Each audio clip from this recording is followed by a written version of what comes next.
Before words had shapes, before stories had names, the tribe spoke in grunts and signs. Silence filled the spaces between hunts. The winds sang louder than the people. Then came Lani. She was born during high tide, her cradle carved from driftwood and lined with shells. While others played with sticks and stones, Lani wandered the shore, collecting hollow shells and listening to the wind inside them. She was not strong. Her hands were too soft for hunting. But her voice, it carried. At first, she sang to herself, low hums while weaving, soft notes while cooking. Her voice rose and fell like waves, pulling others near. One evening, when a young boy lay sick and no roots could heal him, Lani sat beside him and sang. A song no one had heard before, a song that seemed to come from somewhere older. He slept, then healed. The tribe began to gather at night around her fire. She sang of the sun's return, remembering their paths, spirits watching from the trees. Her melodies wove through the air, carrying memories of things long forgotten. She gave voice to silence. When hunters left, they asked for a song. When storms came, they asked for a lullaby. When a child was born, they asked for a beginning. Her songs gave meaning to the moments. They marked time. Lani's voice became the heartbeat of the tribe, pulsing with the rhythm of their lives. Lani tied shells to a string and wore them around her neck, each one a memory, a melody. She called them echoes, and when she sang into them, they whispered back. It was said that her songs could be heard in the sea foam long after she stopped singing. The shells held the essence of her voice, a living memory of sound. As seasons passed, others began to sing. First the children, their voices high and clear like morning birdsong. Then the mothers, humming lullabies that seemed as old as the earth itself.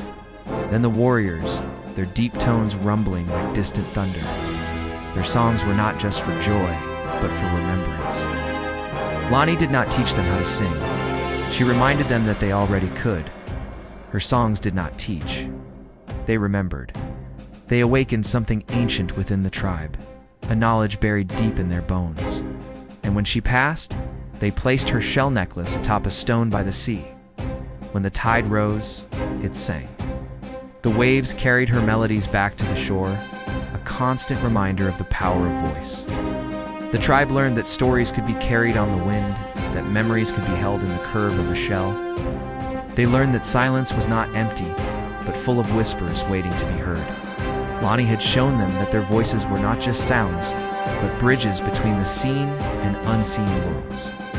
In time, the tribe's grunts and signs gave way to words, shaped by the rhythms Lani had taught them. Their stories gained names, passed down through generations like precious heirlooms. But always they remembered the first singer, the one who had given form to their formless thoughts. Children would sit by the sea, pressing shells to their ears, listening for echoes of Lani's songs.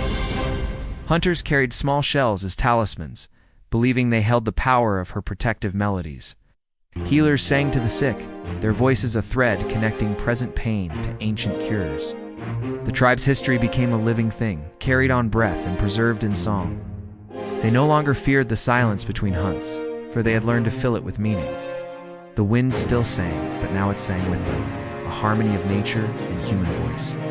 Lani's legacy lived on in every whispered lullaby, every triumphant hunting song, every mournful dirge. She had shown them that their voices were not just tools, but gateways to something greater. Through her, they had discovered the magic that lives in the spaces between words, in the pauses between breaths. And so, the tribe continued to sing. They sang of Lani, of the sea that bore her, of the shells that held her voice. They sang of the silence she had filled, of the memories she had awakened. They sang because they now understood that in singing, they were most truly alive. In the end, Lani's greatest gift was not her voice, but the reminder that each of them carried a song within. She had taught them to listen, to themselves, to each other, to the world around them. And in listening, they found their own voices, unique and powerful.